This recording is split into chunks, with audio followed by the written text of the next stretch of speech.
This week on Empowering Midlife Wellness, I'm talking about breast cancer and specifically how to calculate your individual risk for breast cancer and when additional testing might be necessary on top of the regular mammogram.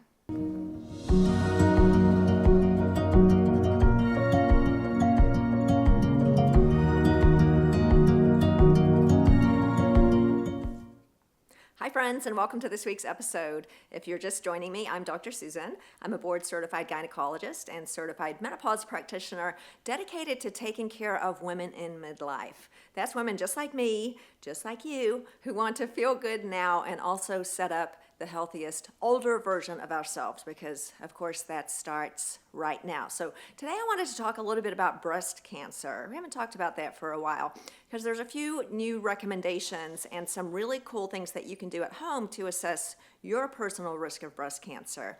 You might have heard it's frequently said that the lifetime risk of breast cancer for an American woman is about 1 in 8. That's about 11%. Now that sounds really scary and that's a very high number, but keep in mind that could be higher or could be much lower for you. That's a population-based number.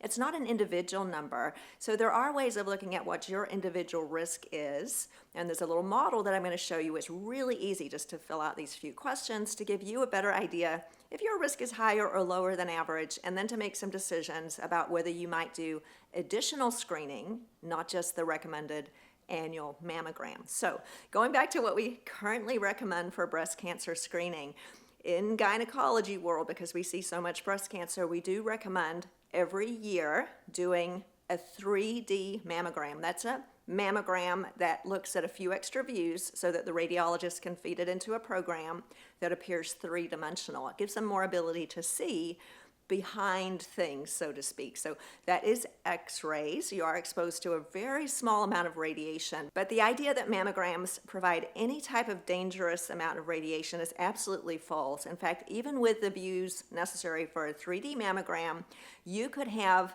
multiple mammograms a year without crossing any risk factor for having too much radiation. For example, this would be about 1/20th of the amount of radiation that's in a CAT scan, for example. So please don't be afraid of mammography as far as the amount of radiation that we're receiving. We need to balance that against the very real possibility that it could pick up a very early breast cancer and save your life. So annual mammography starting at age 40. Now sometimes even earlier, for example, if you had a relative who developed breast cancer earlier in life, or if you carry one of the genes that puts you at very high risk of breast cancer, like the BRCA1 or 2 gene, you might even start earlier than 40, but definitely annually after age 40 is what I recommend. Now, in addition to that, sometimes we recommend more testing because mammograms are not perfect. You know, when we're looking at any type of test, the way that we assess how good it is for picking something up, because in cancer world, we want to not miss things, right? That's the most important thing. That particular measurement is called sensitivity. So the sensitivity of a test is its ability to not miss anything, which is probably the most important thing when we're talking about cancer. We don't want to have false negatives. That means we don't want to tell a patient they're fine when they actually have cancer. So we want a test that's very sensitive. Now the downside of a really sensitive test is it picks up stuff that's not really there. So sometimes we get false positives. Many of us have had a mammogram that had a scare. Maybe it said, you have a little something we need to evaluate, or a little something we need to biopsy. Turned out to be nothing. So that's called a false positive. So whenever a test has very high sensitivity, it's going to have some false positives, and that's a trade-off that we need to make. So for 3D mammograms, and there's different data points out there, but generally considered to have sensitivity in the 90s%. Some people say 90, some people say 95. Is it perfect? No, nothing's perfect. Occasionally mammograms do miss something. Now, if you had a test with, say, 95% sensitivity every year, the chance that it would miss something 3 times in a row is almost zero. If you're a statistician, I mean, it would have multiple zeros before it, 0.000 something. Point being, most breast cancers take several years to get outside of the breast and put us at risk of dying, which is really what we're worried about when we talk about cancer. So we're not suggesting it's okay to miss an early cancer, but even if a tiny early cancer was missed, very unlikely to be missed 2 or 3 times, and that's why going every year makes sense, because sometimes things are too small to see the first time. It could be microscopic, and then it could show up the second time. Now, there's another measurement that's reported on mammograms, which is the degree of breast density that we have. And actually, just in September of this year, the FDA changed its requirements for how mammograms are reported. So now on your mammogram report, you will see that your breast density is reported as either level A, B, C, or D. A being the lowest, that means less than 25% of the breast is considered to be dense, and D being the highest. And there is an increased risk of breast cancer as we move from A to D. So the suggestion is that for patients who have either C or D level breast density, that's more than half of us, by the way. Breast density is very common.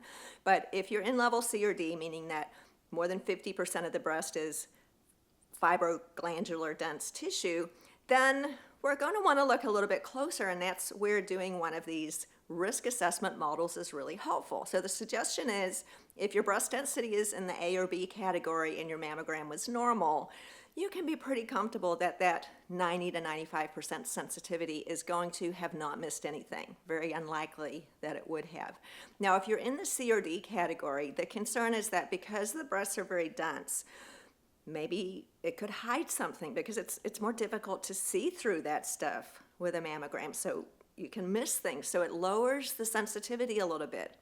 So if somebody says, for example, the sensitivity of mammogram is 95%, well, that is lower if you have very dense breasts and higher if you have less dense breasts. So whenever you hear a number, it may not apply to you. That's just a population number. So in other words, the more dense your breasts are, the more likely it is that something could be missed. So that's when we do a risk assessment calculator. So I want to show you this really simple one. It's called the Gale model. There's a link to it below. If you just log on, you can fill out this questionnaire, and it will give you a risk assessment.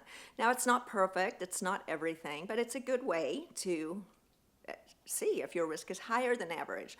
So as you'll see when you look at it, it asks questions about your age, whether you've been pregnant, how old you were at your first pregnancy, if you've had biopsies before, if you've had precancerous detection before, or if you have a first-degree relative with breast cancer. Okay, so I filled that out, and a couple of things that elevate the risk a little bit that I have are that I had my first baby after 30. I also started my menstrual period when I was under 11. I was 10 years old.